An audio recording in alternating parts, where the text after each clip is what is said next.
नमस्कार। आज हम 8वीं कक्षा की हिंदी की पाठ्य पुस्तक मल्हार के पाठ 7 मत बांधो कविता को पढ़ेंगे व समझेंगे, जिसकी कवित्री महादेवी वर्मा जी हैं। मत बांधो कविता में कवित्री सपनों को स्वतंत्र रखने की बात करती हैं, क्योंकि सपने ही हमें नई ऊंचाइयों तक ले जाते हैं और हमारे जीवन को सुंदर बनाते हैं। कवित्री का कहना है कि सपनों के पंख काटने या उन्हें बांधने से उनकी जो शक्ति है वो कम हो जाती है और वे अपना वास्तविक उद्देश्य पूरा नहीं कर पाते। तो आइए इस कविता को पढ़ना शुरू करते हैं। डियर स्टूडेंट्स, मैं आपको बताना चाहूँगी कि इस चैनल पर आपको सभी सब्जेक्ट्स के वीडियोस मिल जाएंगे, जिसके लिए आप डिस्क्रिप्शन या प्लेलिस्ट को चेक कर सकते हैं। और यदि वीडियो आपको अच्छा लगे तो वीडियो को लाइक और चैनल को सब्सक्राइब जरूर कर लीजिएगा। इन सपनों के पंख न काटो, इन सपनों की गति मत बांधो।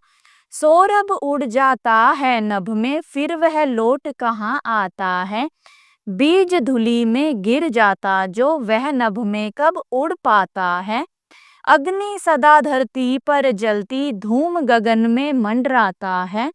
सपनों में दोनों ही गति हैं, उड़कर आंखों में आता है। इसका आरोहण मत रोको, इसका अवरोहण मत बांधो। मुक्त गगन में विचरण कर यह तारों में फिर मिल जाएगा। मेघों से रंग ओ किरणों से दीप्ति लिए भू पर आएगा। स्वर्ग बनाने का फिर कोई शिल्प भूमि को सिखलाएगा। नभ तक जाने से मत रोको, धरती से इसको मत बांधो। इन सपनों के पंख न काटो, इन सपनों की गति मत बांधो। तो आइए एक एक करके इन पंक्तियों का अर्थ समझते हैं। इन सपनों के पंख न काटो, इन सपनों की गति मत बांधो। तो यहाँ सपनों के पंख का अर्थ है कल्पनाओं और इच्छाओं को उड़ान देने की शक्ति, ठीक है। और गति मत बांधो का अर्थ है रोकना या बंधन डालना। तो इन पंक्तियों का अर्थ है कि हमें किसी को भी सपने देखने और उन्हें पूरा करने से रोकना नहीं चाहिए। जैसे अगर पक्षी के पंख काट दिए जाएं तो वह उड़ नहीं सकता, ठीक है। उसी प्रकार अगर हम सपनों को बांध देंगे तो वे कभी भी आगे नहीं बढ़ पाएंगे। सौरभ उड़ जाता है नभ में, फिर वह लौट कहाँ आता है।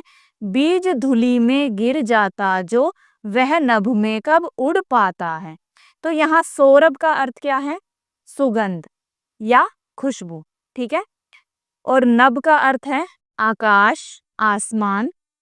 धूलि का अर्थ है मिट्टी या रेत, ठीक है। तो इन पंक्तियों में कवित्री क्या कह रही हैं कि सौरभ उड़ जाता है नभ में, फिर वह लौट कहाँ आता है। कि जब जैसे फूलों की जो खुशबू है, जब हवा में उड़कर आसमान की ओर चली जाती है तो वह वापस लौटकर नहीं आती। वैसे ही सपनों को भी स्वतंत्र होकर उड़ने देना चाहिए। और बीज धूलि में गिर जाता जो, वह नभ में कब उड़ पाता है। कि अगर बीज मिट्टी में गिरकर वहीं दब जाए, मिट्टी में ही दब जाए, तो वह उड़ नहीं सकता, अर्थात वो ऊपर नहीं उठ सकता। इसी तरह अगर सपनों को रोक दिया जाए, ठीक है, तो वे ऊंचाई तक नहीं पहुंच पाएंगे। अग्नि सदा धरती पर जलती, धूम गगन में मंडराता है। सपनों में दोनों ही गति है, उड़कर आंखों में आता है। तो यहाँ अग्नि का अर्थ क्या है? आग। धूम, धूम का अर्थ है धुआं। मंडराना का अर्थ है मंडराता या मंडराना, ठीक है। इसका अर्थ है इधर उधर घूमना या उड़ना। और यहाँ गति का अर्थ है क्षमता से या रफ्तार से, ठीक है। तो इन पंक्तियों में कवित्री कह रही हैं कि अग्नि सदा धरती पर जलती, धूम गगन में मंडराता है। कि आग जो है वो धरती पर जलती है। कि आग तो धरती पर जलती है, लेकिन जो उसका धुआं है, उसमें से जो धुआं निकलता है वो आकाश में पहुंच जाता है, ऊपर की ओर जाता है ना। इसका मतलब यही है कि छोटी सी चीज भी ऊंचाई तक पहुंच सकती है अगर हम चाहें तो। कहने का अर्थ है कि सपनों में भी उड़ने की क्षमता होती है और वे मनुष्य की आंखों तक आकर उसे दिखते भी हैं। यानी सपनों में ऊंचाई और गहराई दोनों होती है। ठीक है, सपनों में दोनों ही गति का अर्थ यही है कि सपनों में ऊंचाई और गहराई दोनों होती हैं और सपने जो हैं हमारी आंखों तक आकर अगर हम चाहें तो हम उन्हें हकीकत में बदल सकते हैं। इसका आरोहण मत रोको, इसका अवरोहण मत बांधो। तो यहाँ आरोहण का अर्थ है ऊपर चढ़ना या ऊपर जाना, ठीक है। और अवरोहण का अर्थ है नीचे उतरना या नीचे आना। तो इन पंक्तियों का अर्थ है कि सपनों को ऊपर उठने से रोकना नहीं चाहिए और ना ही उन्हें नीचे उतरने पर बांधना चाहिए, उन्हें स्वतंत्र रहने देना चाहिए। मुक्त गगन में विचरण कर यह तारों में फिर मिल जाएगा, मेघों से रंग ओ किरणों से दीप्ति लिए भू पर आएगा। तो यहाँ मुक्त का अर्थ है स्वतंत्र, विचरण का अर्थ है घूमना या उड़ना, ठीक है। गगन का अर्थ है आकाश और मेघ का अर्थ है बादल, ओ का अर्थ है यहाँ पर और, दीप्ति चमक और भू का अर्थ है धरती, ठीक है। इन पंक्तियों का अर्थ है कि जब सपना आकाश में स्वतंत्र होकर उड़ता है तो वह तारों तक पहुंच जाता है। यानी कि सपने जो हैं वो ऊंचाइयों को छू सकते हैं और सपने बादलों से रंग और सूर्य की किरणों से चमक लेकर जब धरती पर वापस लौटते हैं तो जीवन में सुंदरता और प्रकाश भरते हैं। स्वर्ग बनाने का फिर कोई शिल्प भूमि को सिखलाएगा, नभ तक जाने से मत रोको, धरती से इसको मत बांधो। तो यहाँ शिल्प का अर्थ है कला, ठीक है। स्वर्ग बनाने का फिर कोई शिल्प भूमि को सिखलाएगा कि सपनों से हमें नई नई रचनात्मक कला मिलती है, ठीक है। और वे हमें धरती को स्वर्ग जैसा सुंदर बनाने का मार्ग बताते हैं। नभ तक जाने से मत रोको, धरती से इसको मत बांधो। कि सपनों को आकाश तक जाने से मत रोकिए और ना ही उन्हें धरती से बांधिए। अर्थात पूरा होने से, सपनों को पूरा होने से मत रोकिए, यानी सपनों को पूरी स्वतंत्रता देनी चाहिए। इन सपनों के पंख न काटो, इन सपनों की गति मत बांधो। तो अंतिम पंक्ति में फिर से यही संदेश दिया गया है कि सपनों को रोकना या बांधना नहीं चाहिए क्योंकि वे जीवन को आगे ले जाते हैं। तो यहाँ आपको कविता का भावार्थ जो है वो लिखित में भी दिया गया है। इन सपनों के पंख न काटो, इन सपनों की गति मत बांधो।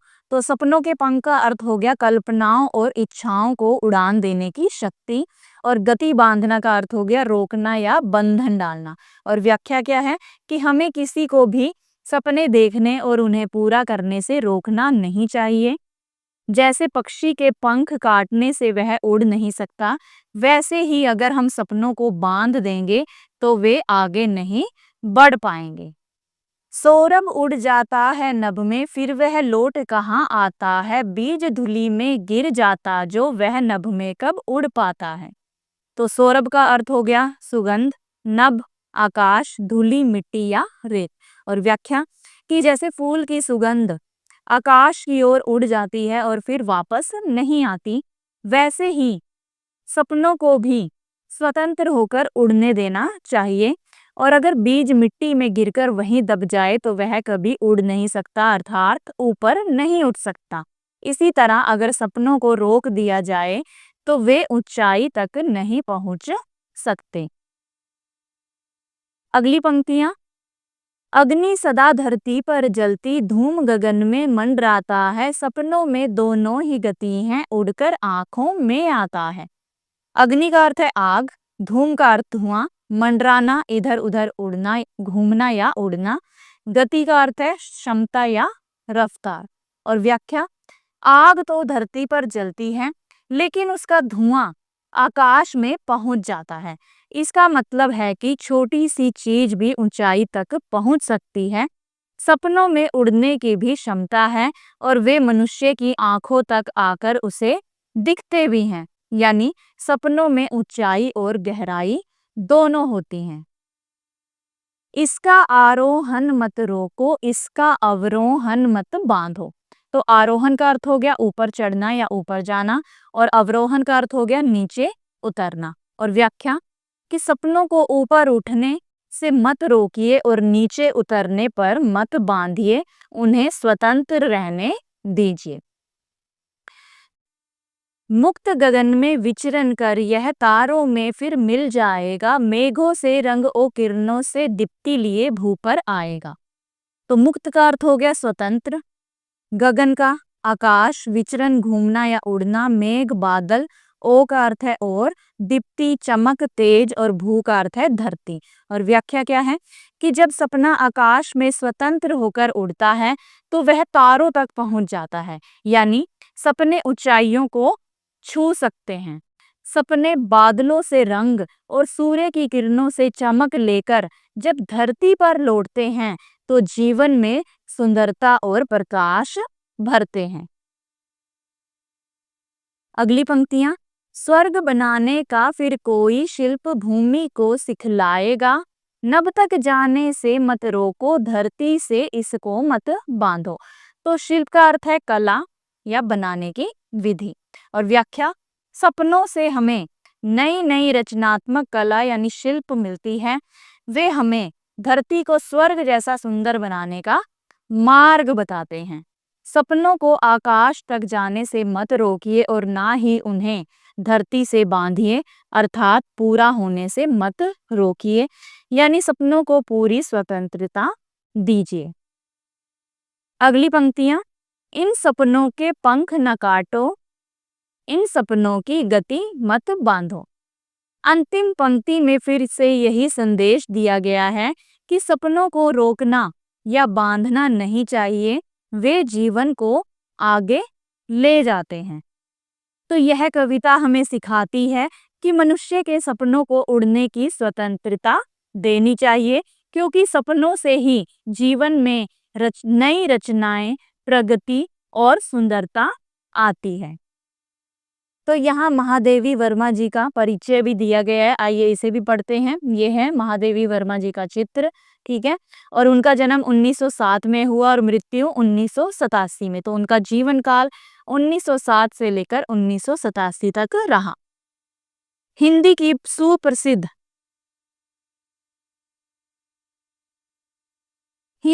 सुप्रसिद्ध कवित्री महादेवी वर्मा का जन्म फर्रुखाबाद उत्तर प्रदेश में हुआ था। उन्होंने छोटी उम्र से ही कविता लिखना आरंभ कर दिया था। बच्चों के लिए उन्होंने 12 मासा, आज खरीदेंगे हम ज्वाला, अब यह चिड़िया कहाँ रहेगी जैसी अनेक कविताएं लिखी हैं। इसके अतिरिक्त उन्होंने भावपूर्ण गद्य, मेरा परिवार, अतीत के चलचित्र, स्मृति की रेखाएं तथा पथ के साथी भी रचना की। उनके द्वारा लिखे गद्य के चरित्र पाठकों को याद रह जाने वाले होते हैं। निहार, रश्मि, नीरजा, सांध्य गीत और दीप शिखा उनके चर्चित कविता संग्रह हैं। उन्हें भारतीय ज्ञानपीठ पुरस्कार से सम्मानित किया गया है। बहुमुखी प्रतिभा संपन्न महादेवी वर्मा एक चित्रकार भी थी। तो आशा करती हूँ आपको यह कविता अच्छे से समझ में आई होगी। अगली वीडियो में हम इसी पाठ के प्रश्न उत्तर करेंगे। तो मिलते हैं अगली वीडियो में, तब तक के लिए नमस्कार।